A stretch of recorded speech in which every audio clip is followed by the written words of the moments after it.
Hello friends, நமக்கு எப்போவும் TNPSC group 4ல வட்டியை பற்றி கண்டிப்பாக 3 கொஷின்ஸ் வந்துக்கிட்டே இருக்கும். 3 கொஷின்ஸ் கண்டிப்பாக வரும். சொல்கிறது கவனிங்க. இந்த பிரின்சிபல், அதாவது ஒருத்தர் அவரோட ஃப்ரெண்டுக்கு 10,000 ரூபா கடனாக கொடுக்குறாரு. 2 வருஷம் கழிச்சு, அதாவது 4% வட்டியில் பணம் கொடுக்குறாரு. 2 வருஷம் கழிச்சு அவர் எவ்வளோ திரும்ப கொடுப்பாரு. அதே பணத்தை அவரோட ஃப்ரெண்டு கொடுக்குறாரு. அதே 10,000 ரூபா பணம், ஆனால் வட்டி மட்டும் இங்கே 4%, இங்கே 6% வட்டி. அதே 2 வருஷம்தான். அப்போது அந்த ரெண்டாவது ஆளுக்கு எவ்வளோ லாபம் கிடைக்குங்கிறது தான் கேள்வி. அப்போ I = PNR/100 வட்டி சிம்பிள் இன்ட்ரெஸ்ட் எவ்வளோன்னு. அப்போது 10,000 இன்ட்டு 2 வருஷம் 4% இன்ட்ரெஸ்ட்டு /100 /100. இந்த 2 ஜீரோவுக்கு இந்த 2 ஜீரோ கேன்சல் ஆகிடும்.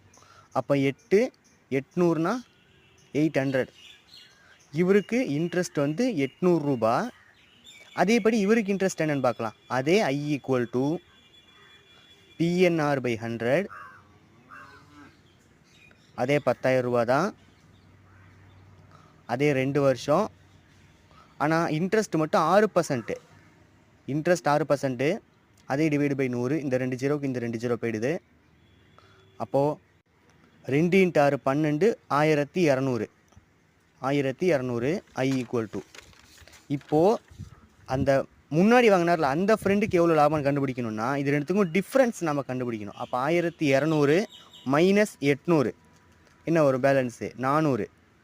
அப்போது ரெண்டாவது ஃப்ரெண்டுக்கு எவ்வளோ லாபம் கிடச்சிருக்கு? 400 ரூபா லாபம் கிடச்சிருக்கு. இதுதான் நமக்கு கிடச்சிருக்கு ஆன்சர். இதை உங்களுக்கு பிடிச்சிருந்தா லைக் பண்ணி சப்ஸ்கிரைப் பண்ணிங்க. நம்ம சேனலில் இந்த வீடியோவை மற்றவங்களுக்கு ஷேர் பண்ணுங்கள். தேங்க்யூ.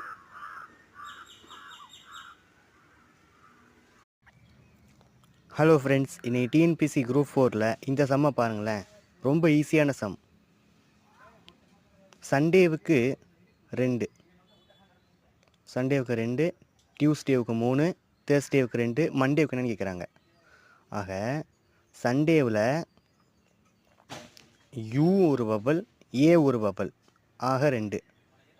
ஆக எத்தனை வவல்ஸ் இருக்கோ அதுதான் அதோடைய வேல்யூ. அப்போ டியூஸ்டேவுக்கு U, E 2 வவல்ஸு, A ஒரு வவல், மொத்தம் 3. U ஒரு வவல், A ஒரு வவல் 2. அப்போது மண்டேவுக்கு என்னென்னு பார்ப்போமா? மண்டேவில் O ஒரு வவல், A ஒரு வவல், அப்போது 2 வவல்ஸு. மண்டேவோட வேல்யூ 2.